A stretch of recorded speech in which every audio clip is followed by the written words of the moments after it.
Hi, my name is Monty Tislin from Codabears. Today we're going to be discussing advanced dashboards. What I mean by advanced dashboards is we will be discussing publishing and subscription. We will be discussing advanced search. We will be discussing how to make a dashboard searchable from other forums, adding a gauge, and how to add URLs onto a dashboard. With that in mind, let's get started. So now we're going to create a new dashboard. The dashboard is available from the Executive Analysis, Business Activity Management, General Operations, and it is under Dashboard. If you don't happen to see the view that you have on the screen, you can do that. You can change that by clicking on the Developer by going under Tools and then Developer. For the purpose of our demo, I'm going to call this Advanced Dashboard. Just going to give it a subtle description here, doesn't matter. Once we have that in place, I'm going to add a new query. Query that I'm going to add right now, since this is simply the training database, is Epic06-partbin. These are available from the just straight out of the box from Epicor.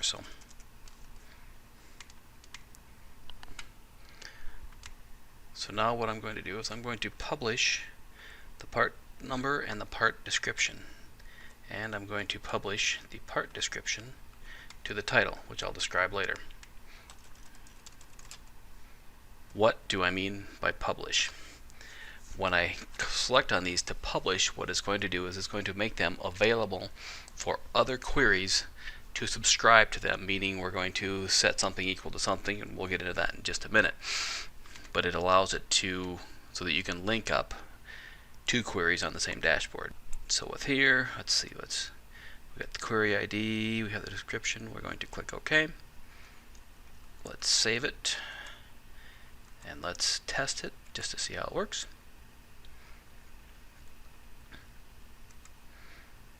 Okay, we're getting the information.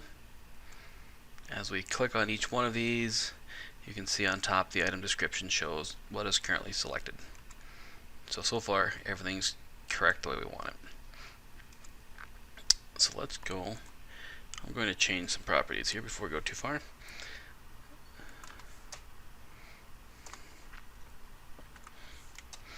Let's just call this part bin, because you see that it was not the best situation.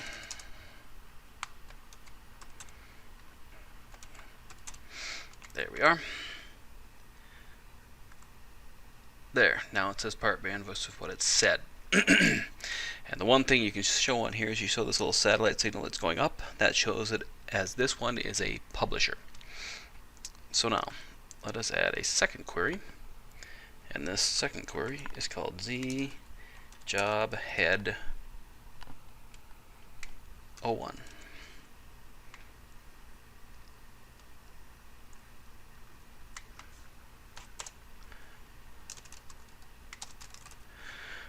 Okay, one thing to note here is if you click on the auto refresh on load, it will automatically load the page based off of the information on there, and the refresh interval will display, or will refresh it at whatever interval you put in here in, I believe, seconds. So in this case it's a -1, meaning it won't refresh until you tell it to, or it will only refresh once. If you put in there a number of 1, it will try to refresh every second. I wouldn't suggest doing that. From here we're going to publish the job number, and then we're going to push that job number onto the header just like the other one was for the description, and we're just going to put in there a little title like that. So now this one is a publisher, but it's also a subscriber. So what we're going to do is we're going to come down here, we're going to make the job number part number, or the job head part number, equal to the part number from the other query, and you can tell that because you can tell that's Epic06-partbin part number, because that is how it shows it when it's subscribed, or when it's published from the other one. So we hit OK. Now you can see on this one it shows that it is a publisher with the arrow going up, and it's also a subscriber because we have the arrow pointing down. Okay, we're going to start getting a little more information in here. So let's make this a little bigger. And I see that one's not quite the way I want it. So before I even do it, let's change the caption here.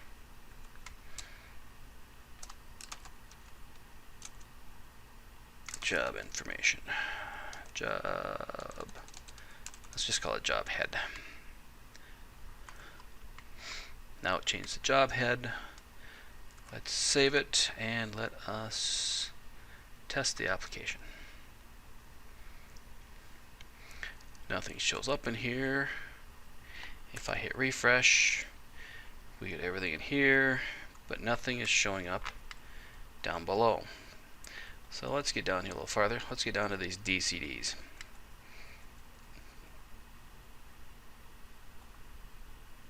Let's find them here. I know there's some jobs when we get down to the DCDs. Oh, there's a couple there.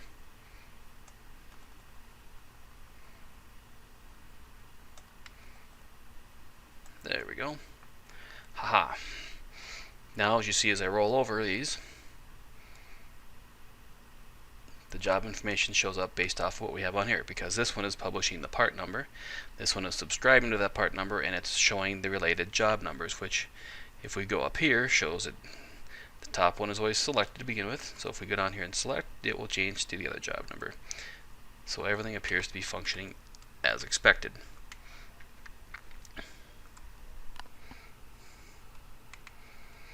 So now let's add a job tracker so that we can filter on this information. So we're going to go up here, we're going to change this to advanced search. I have to apologize for my typing, I'm not used to this keyboard.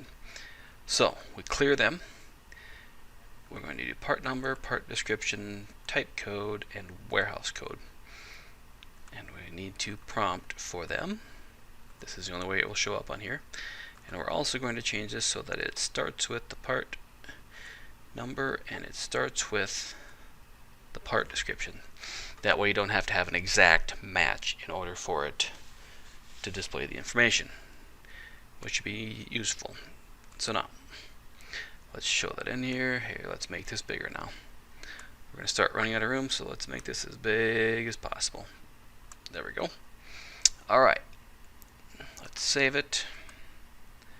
If we do deploy again, let's test it. Alright, from right here, I can just click in the top one, hit refresh, it'll load everything. If I click down in the tracker, let's clear it out. Let's look at just the DCD ones. And then refresh. Now you can see the list up here is only the DCD parts. And then if we select downwards, it matches. So now everything seems to be functional the way we want it.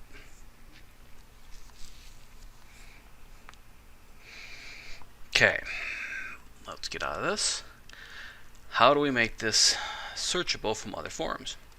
So let's cancel out of this. If we go to General, come down here to an Advanced Search, check the box. If we do part number and job number and hit save, I gotta find the right, there we go, save. What that will allow us to do is if I come over here and let's go look at the part. I'll go to part.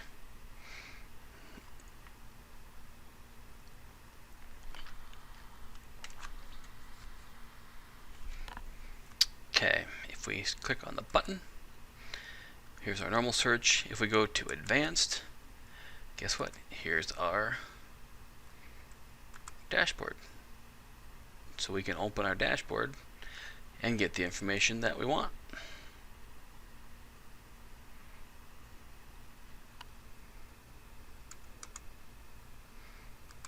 The same thing applies if we want to do job entry.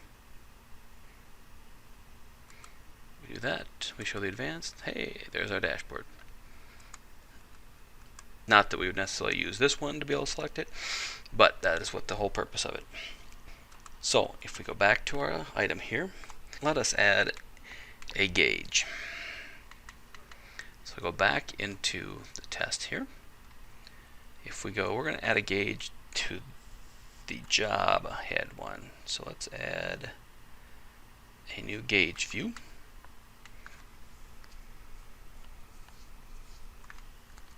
And let's just call this production quantity. And let's grab the basic digital 2. Now there's quite a few different ones in here. They just show the information in a different way. So I'm going to grab the production quantity here. And then we're going to leave it just like that. We hit OK. Now it shows production quantity on the left. It shows that. Let's save it.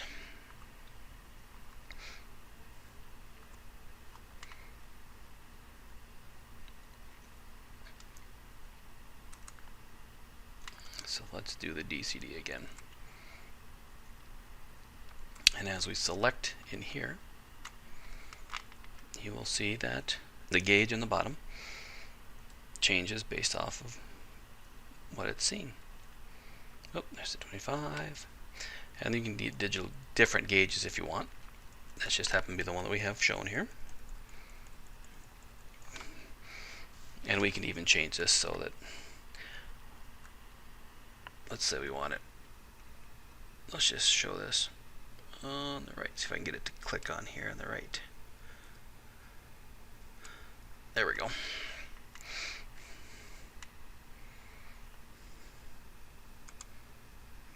Okay. So now we have the gauge. How about, let's say we're going to add a URL. Now, what are reasons why you would add a URL? Let's say you have a particular supplier that you need to be able to get on their website and search things for.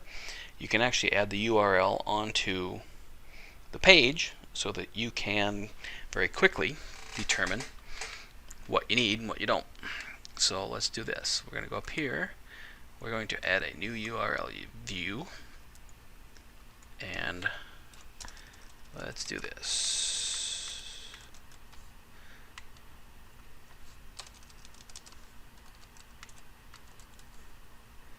Click OK. And there's that. I'm going to try and get it at the very top.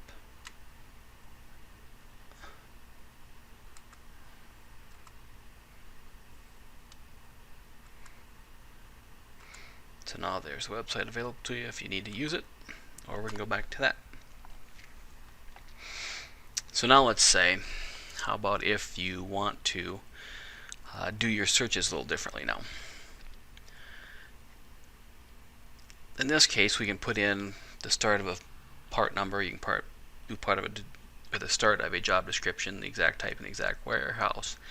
If we wanted to say, I want to see all the parts between this part and this part, we wouldn't be able to do it with this setup.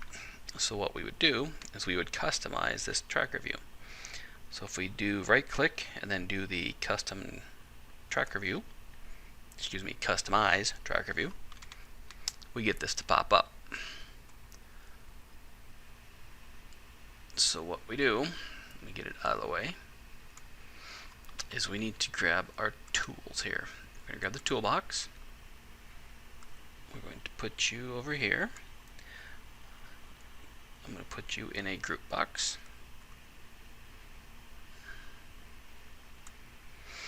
Now, one thing to note here is when things are in this design view, it appears as if it's selected, but it's not. So if I click off of it and I click back, you can see the properties on the right change. So now we have a good properties. So let's call this part range.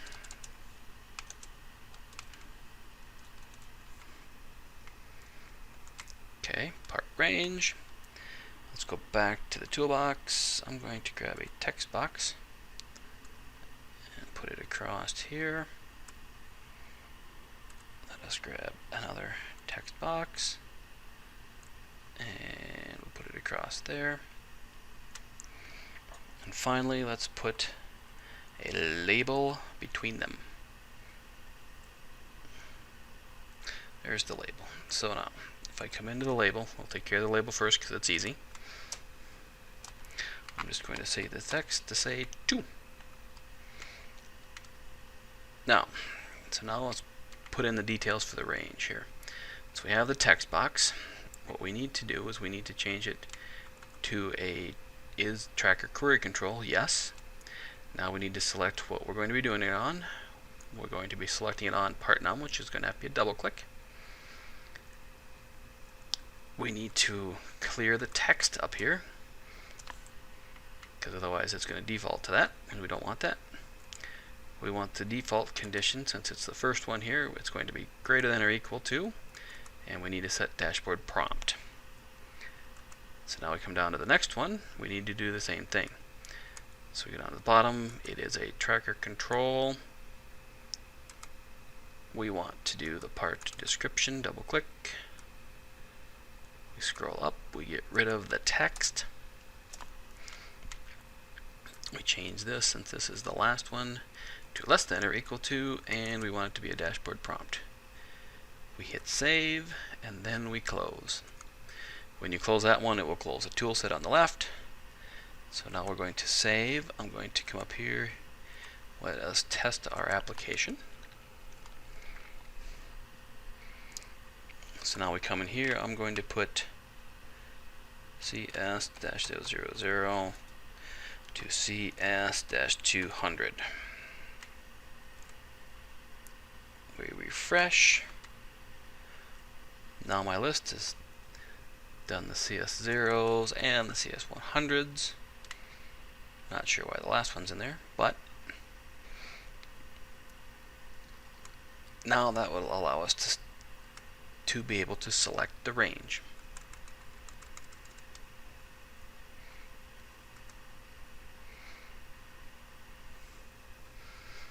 So everything appears to be functioning the way that we'd like it to. From here, if you want to deploy it, all you would have to do is do the smart deploy, hit the deploy button, then you would just happen to add a menu item. And that's beyond what we're actually going to do here. So with that, that is the end of the demonstration. I thank you very much for your time, and you have a good day.